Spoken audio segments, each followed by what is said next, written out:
2 മാസമായി വേതനം ലഭിക്കാത്തത് ആരോഗ്യമന്ത്രിയുടെ ശ്രദ്ധയിൽപ്പെടുത്തിയ ജീവനക്കാർക്കെതിരെ കേസെടുത്തിരിക്കുന്നു. മഞ്ചേരി മെഡിക്കൽ കോളേജിലെ താൽക്കാലിക ജീവനക്കാർക്കെതിരെയാണ് വിചിത്രമായി നടപടിയുണ്ടായത്. ജീവനക്കാർക്കെതിരെ സംഘം ചേർന്ന് കലാപത്തിന് ശ്രമം നടത്തി എന്ന വകുപ്പിട്ടാണ് ഗൗരവമുള്ള വകുപ്പ് ചുമത്തിയാണ് കേസെടുത്തിരിക്കുന്നത്. അവിടെയുണ്ടായ സംഭവത്തിന്റെ ദൃശ്യങ്ങളാണ് ഇപ്പോൾ കാണുന്നത്.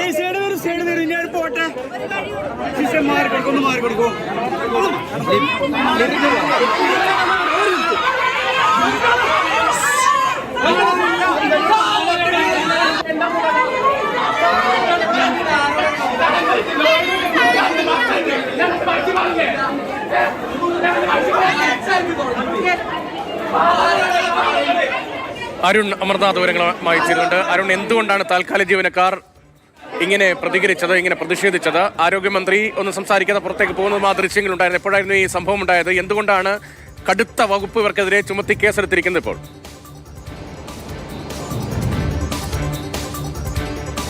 ശമ്പളമില്ലെങ്കിലും കേസുണ്ട് എന്നുള്ളത് പോലെയായി താൽക്കാലിക ജീവനക്കാരുടെ അവസ്ഥ. അതായത് കഴിഞ്ഞ ചൊവ്വാഴ്ചയാണ് ആരോഗ്യമന്ത്രി മഞ്ചേരി മെഡിക്കൽ കോളേജിൽ വിവിധ പദ്ധതികളുടെ ഉദ്ഘാടനം എത്തിയത്. അപ്പോൾ മന്ത്രിയെ കാത്തുനിന്ന് ഇവർ കൂട്ടത്തോടെ എത്തി നിവേദനം നൽകാനുള്ള ഒരു ശ്രമം നടത്തുകയായിരുന്നു. അപ്പോൾ മന്ത്രി അനുഗമിച്ച ഡിവൈഎഫ്ഐ പ്രവർത്തകർ ഉൾപ്പെടെ ഇവരെ തടഞ്ഞതായും അന്ന് ഇവർ പരാതിയൊക്കെ പറഞ്ഞിരുന്നു. അന്ന് മന്ത്രി നിവേദനം സ്വീകരിച്ചു, മന്ത്രി പോവുകയായിരുന്നു. അതിന് പിന്നാലെയാണ് ഇപ്പോൾ കേസെടുത്തിട്ടുള്ളത്. അതായത് Manjeri medical college principal K അനിൽരാജാണ് പരാതി നൽകിയിരിക്കുന്നത്. ആ പരാതിയുടെ അടിസ്ഥാനത്തിലാണ് മഞ്ചേരി പോലീസ് എഫ്ഐആർ രജിസ്റ്റർ ചെയ്തിരിക്കുന്നത്. എഫ്ഐആർ രതീഷ് സൂചിപ്പിച്ചതുപോലെ തന്നെ ഗുരുതര വകുപ്പുകളാണ്.